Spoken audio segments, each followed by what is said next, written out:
The Muscat International Airport is not likely to start its operation for scheduled international flights before the month of June, according to a senior personnel of Oman Air. Talking exclusively to the Times of Oman, the senior personnel for ground operations at Oman Air said that it is not simple to address to the question when the airport is going to begin its operation. However, there is the roadmap that is being structured for most of the industry and not just for Oman on how are we working on and in terms of making it compliant. There are a number of factors that are currently under study and we will be waiting for a policy release from the International Civil Aviation Organization which is expected to be released on the 30th of May. So, considering all of this, we are looking at not before the start of the next month. There is no specific time, but it will definitely be not before the next month. He said. He added that despite the closure, the special flights are still operating. Speaking about the roadmap, the official said that the one aspect that is universal to understand is that this particular factor is unknown and there is no historical data to see how to deal with a situation like this. So,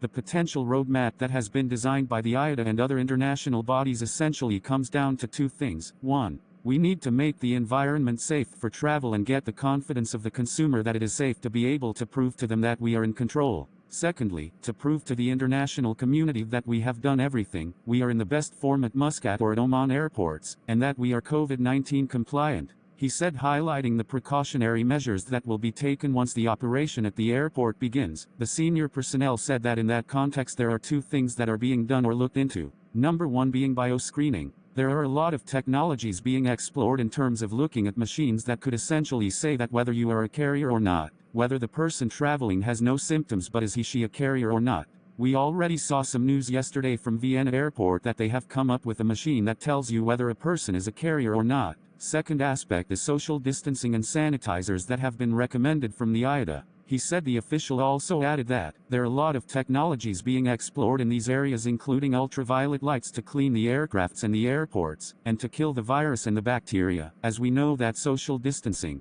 wearing masks and wearing gloves are all in practice. The other thing that is also being looked at is seamless travel. We will highly encourage passengers to go for online check-in and we will make provisions for that to happen and making the journey very seamless.